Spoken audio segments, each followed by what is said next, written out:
File. In this June 18, 2018 file photo, dignitaries take a tour of Southwest Key Program's Casa Padre, a U.S. immigration facility in Brownsville, Texas, where children who have been separated from their families are detained. The American Civil Liberties Union says it appears the Trump administration will miss a Tuesday, July 10 deadline to reunite young children with their parents in more than half of the cases. The group said the administration provided it with a list of 102 children under 5 years old who must be reunited by Tuesday under an order by U.S. District Judge Dana Sobrino, San Diego. It said in a statement that it appears likely that less than half will be reunited by that deadline. Mikael Roberts, The Brownsville Herald via AP. File. San Antonio, AP. Detaining immigrant children has morphed into a surging industry in the U.S. that now reaps $1 billion annually, a tenfold increase over the past decade, an Associated Press analysis finds. Health and Human Services grants for shelters, foster care and other child welfare services for detained unaccompanied and separated children soared from $74.5 million in 2007 to $958 million in 2017. The agency is also reviewing a new round of proposals amid a growing effort by the White House to keep immigrant children in government custody.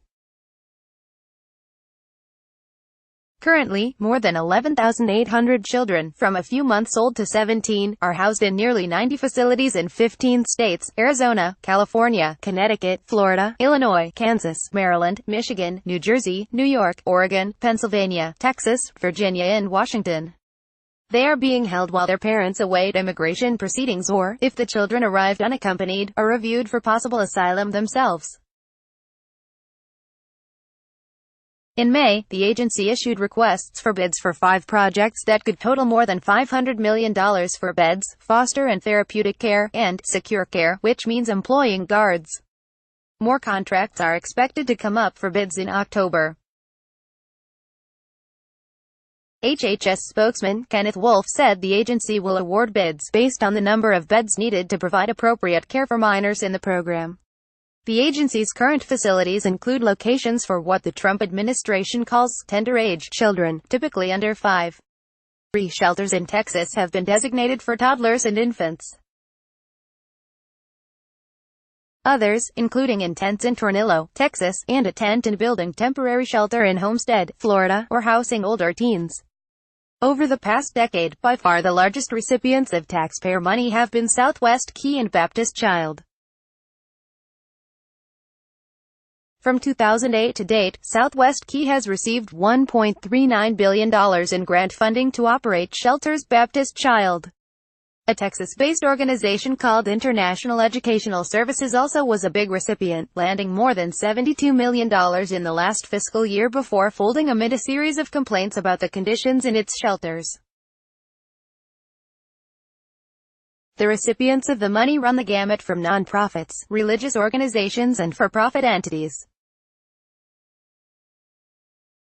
The organizations originally concentrated on housing and detaining at-risk youth but shifted their focus to immigrants when tens of thousands of Central American children started arriving at the U.S.-Mexico border in recent years. They are essentially government contractors for the Health and Human Services Department, the federal agency that administers the program keeping immigrant children in custody.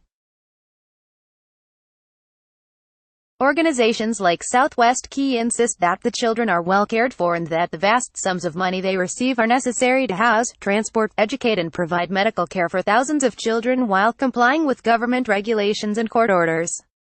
The recent uproar surrounding separated families at the border has placed the locations at the center of the controversy. A former Walmart in Texas is now a Southwest Key facility that's believed to be the biggest child immigrant facility in the country, and First Lady Melania Trump visited another Southwest Key location in Phoenix. Advocates on both sides of the aisle criticize the growing number of kids housed in government shelters, but they have different reasons, and they blame each other. You can't put a child in a prison.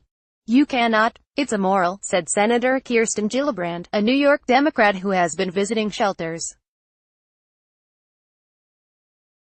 Gillibrand said the shelters will continue to expand because no system is in place to reunite families separated at the border. These are real concerns that the administration has not thought through at all, she said. But President Donald Trump says cracking down on immigration ultimately can lead to spending less money and having fewer immigrants in government custody. Illegal immigration costs our country hundreds of billions of dollars, he said at a recent rally. So imagine if we could spend that money to help bring opportunity to our inner cities and our rural communities and our roads and our highways and our schools. In April, Attorney General Jeff Sessions announced a zero-tolerance policy, directing authorities to arrest, jail and prosecute anyone illegally crossing the border, including people seeking asylum and without previous offenses. As a result, more than 2,300 children were turned over to HHS. In a recently released report, the State Department decried the general principle of holding children in shelters, saying it makes them inherently vulnerable. Removal of a child from the family should only be considered as a temporary, last resort, the report said.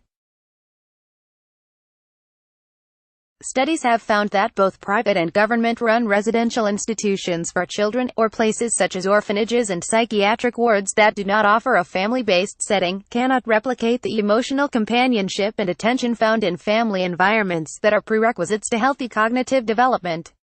Some in the Trump administration describe the new policy as a deterrent to future would-be immigrants and asylum seekers fleeing violence and abject poverty in Central America, Mexico and beyond.